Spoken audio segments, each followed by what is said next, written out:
The following is intended for mature audiences. Viewer discretion is advised.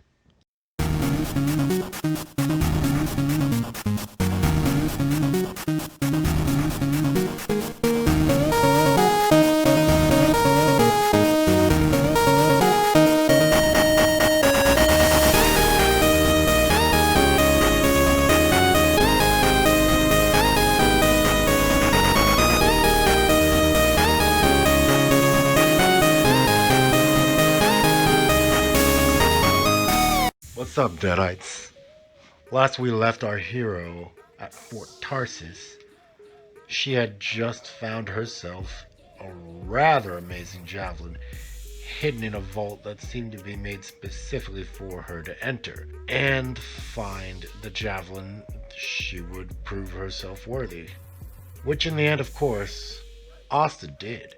Now the poll results were once again one-sided.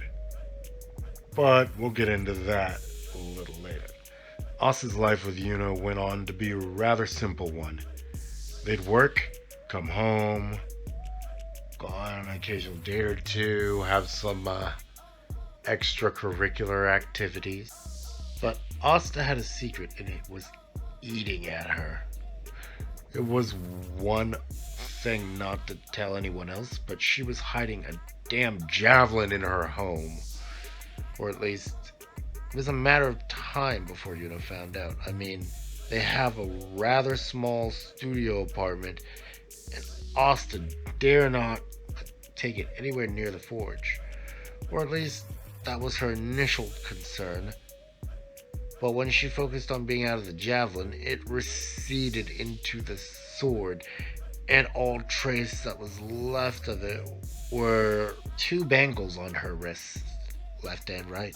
That was one problem solved for now, but she still had to tell him at some point. It was a normal day for Asta, but something was happening, really. Freelancer companies were coming to Fort Tarsis. Golden Week was coming up, and that's quite the big thing. This was Yuno's chance to get someplace big, and they'd have sturdier income. Asta's job at the forge paid well, but it merely kept them in, well, their home. It kept a roof over their heads. Yuno had to, freelance to put food on the table for him. A slight pang of guilt was on Asta's chest. Maybe she could help now that she had this weird javelin. What's the matter, little girl? We've been over this, imp. My name is Asta. I know, merely jested. Asta grumbled at that.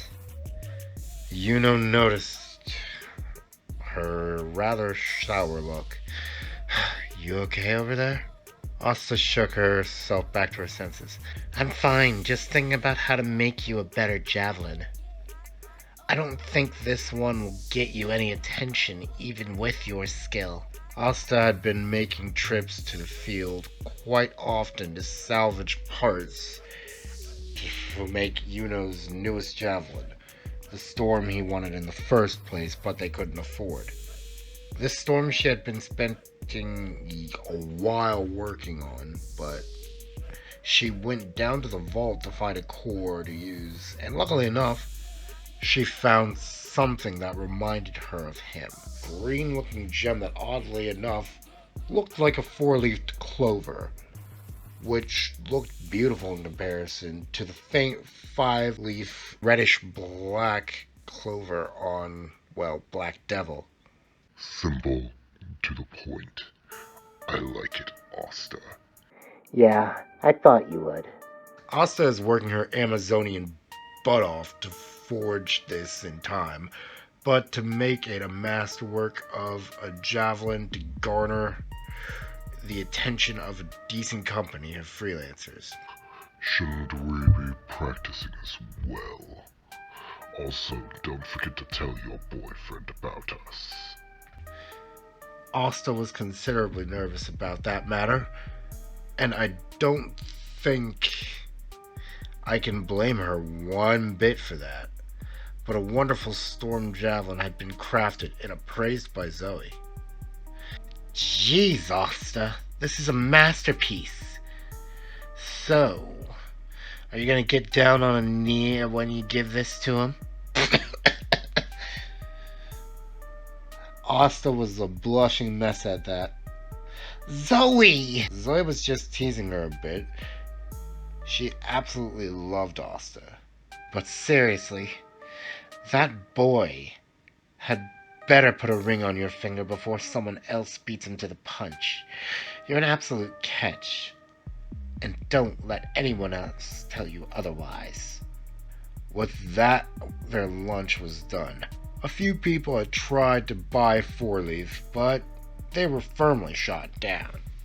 Four Leaf was white and green with a solid gold trim.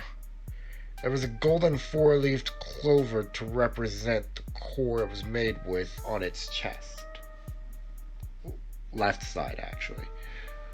The cape itself, that is customary to all storms, was pure white with once again golden trim, and bore the faint five-leaved reddish-black clover, which Asta would make her insignia. Zoe's little joke began to really come to the front of her brain. Imp, do you think I should propose to Yuno right now? Young lady, I think you should wait a bit and focus on your life with him and gain the trait that you want. You seem to have a talent for making and repairing javelins. A talent that has grown ever since you found me. Do not neglect it. However, do not neglect him either. Asta had Zoe lock it in for her, and she called Yuno. What's up, hon? Asta sighed and kissed Yuno on the cheek. You forgot again, didn't you? Well, I didn't. Happy anniversary, babe. Yuno had the eyes of a man that done well goofed, because it was at that moment that he knew he had fracked up. And I'm certain that you guys know the look I'm talking about. If not through personal experience, then maybe seeing it on someone else's face. Don't worry. You're not in trouble. Just make it up to me later. Okay? Yuno would so make it up to her later. As they got closer to the forge, Four Leaf was made visible to Yuno. Well, that's an impressive piece of work. Whoever constructed that deserves a raise. Asta smiled at that. Hear that, Zoe? My man can appreciate good workmanship. Yuno Tarsus, I would like to introduce you to Four Leaf, your new storm. Brought to you by the craftswoman in front of you, Asta, the Black Clover. Enjoy it, just in time for Golden Week. Yuno's eyes were filled with joy. He had wanted a storm from the get-go, but once again, they could not afford it. He now had a maid in the form of Four Leaf and a spare in the form of the Interceptor that might be named after Asta pimps it out further. However, Asta wasn't done. She had some things to tell her man, and she'd do that as she was acting as her cipher. Or at least that was the plan. Yuno let the adrenaline guide him as he was enjoying himself in his new javelin. Due to being in a storm, he'd spend a whole lot more time in the air for sure. Yuno found a small encampment of stars and got to work on them. As for what gun he's using, let's not worry about that. Let's just enjoy the story. I know storms have a 3-element ultimate of ice, fire, and lightning, but what is Yuno without the element of wind? This is gonna be something unique to him since his relic allowed for control of wind anyway. Don't forget about that odd core Asta found in the vault after all. Yuno, I'm detecting the Shaper relic near you. I don't know if it's wise for you to go in there on your own. Remember, you're in a storm. While the thought of leaving was in Yuno's head, he was also in too deep. Yuno, hold fast. I'm getting backup for you. Asta got off her chair and made her way to, well, a launch bay. For obvious reasons. Yuno was surrounded, and his superior shields would only keep him safe for so long, and also staying airborne in some instances is a boon, but in others, for anyone who's ever played a storm, they can understand, like, hovering sometimes is not wise. Greetings, Yuno. No, I am not Asta, and no, you are not crazy. I am Sylph. I am an AI that inhabits the core within your javelin, and now the very necklace you wear. Lucky me they were the same material, huh?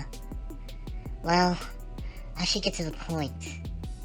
I'm not as physically powerful as that demon, but I can grant you superior flight and shielding, as I'm sure you've noticed.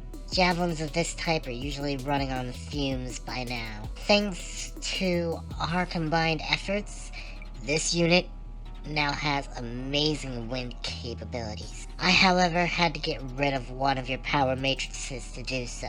I hope you didn't like the fire element because it's gone. I'll apologize to Asta later. The fire lance is now a wind spear, and the wind wall has been replaced by Sylph's Typhoon. It's a legendary that can also reflect projectile weaponry, such as bullets. Our ultimate attack is Typhoon's Fury. It unleashes the primal force of the elements at our disposal at a far greater level than a normal storm. That wife of yours made a piece of a legend. She's not my wife. Not yet, she isn't. Self-teased at her partner. Yuno threw one of his spears, and on impact, it tore at its mark. It also unleashed a violent slashing gust of wind around it. Alright, that's impressive. Why, thank you. Most of this wouldn't be possible without Lady Asta's love and effort in designing this javelin. It truly is impressive. Now show her you deserve it, and stay alive until she gets here. Before Yuno could even process that and ask Sylph what she meant, another assailant came crashing down on them. A few well-placed shots of his shotgun, and that one was less, well, a threat taken care of. Fourleaf's energy meter was full, and Sylph would tell Yuno as much. He was a little preoccupied with trying to stay alive at the moment, though. With an exhale and great focus, Yuno activated Typhoon's Fury. A primary ball of wind was hit one location, and this ball of wind is about like those big workout balls. I can't remember what they're called at the moment. But yeah, once that hit the ground, oh, there was a lot, and I do mean a lot of wind damage. And said wind continued to swirl. Next was and things got colder and colder around it until a giant blast of ice impacted the ground within the wind tunnel. There's still wind, ice, snow, and then to top it off, lightning struck, dealing a devastating blow. Yuno was doing just fine until a Titan showed up out of nowhere after he had popped his ultimate. I think it's time to run. Yeah, no shit. Yuno was not gonna argue with that. Say whatever you want about the character of Yuno, but he's not about to take that thing on alone with dwindling levels of ammunition. The Titan had other plans for Yuno, however. As it made its way to attack Yuno, the swirling black vortex appeared before it, that we all know to be Asta's void grenade, followed by a gleaming reddish black slash. I take it you're the reinforcements my girlfriend sent? The freelancer we all know it is Asta laughed, and so did Sylph. Yuno was kind of lost, until Asta slid her visor up. You bet your sweet ass I am. Now let's go kick this thing's ass. Asta charged headlong into battle, striking at it with the Dweller, and effectively canceling that annoying explosion attack before it could even be queued up. That, however, wouldn't save her from a good stomp or smack. Asta got hit with the smack and knocked into a nearby pillar. Yuna did not like that. He took to the air and utilized the scout rifle that Asta had brought him, and also tossed ice grenades to prime this target and lances to detonate. I really say that, but technically the spears kind of primes and detonates, but back to my point. They are working well in handling this Titan. Soon enough, the ultimates of both javelins are ready. Asta fires her Demon's Wrath, and that would normally be the end of things. But remember that this is a Titan, and those are dummy tough. Luckily enough, Yuno followed up with his Typhoon's Fury. With that, the Scar Den had been cleared, and Asta had told Yuno everything. Huh, so that's what you've been hiding. I can't say I blame you. It's hard to know when you're truly alone, after all. In this instance, they were truly alone. Yuno thought back to the odd conversations they've had over the past few weeks, and it all made sense now. Asta had tried to tell him several times, and he'd say something to derail her. He couldn't really be mad or disappointed with that little revelation. They collect some good salvage and make their way back. Yuno is flying behind Asta. Yuno and Asta land in the forge and exit their javelins. Well, Yuno exits his javelin and Asta just does her thing. The javelin literally recedes. Zoe is rather startled when she sees the javelin, but puts two and two together. Huh. So this must be anti-energy like you, huh? Hi, it's me, Sylph. You can talk in my head now? Sylph confirms that obviously rhetorical question, and that's where we're gonna leave it. If you liked that, let's get a United States smash on that like button. If you're not subscribed, consider going full cowling with that subscribe button. And let's go plus ultra with the notifications. Ring that bell, baby. Rest easy, Deadites. And remember, the night is ours.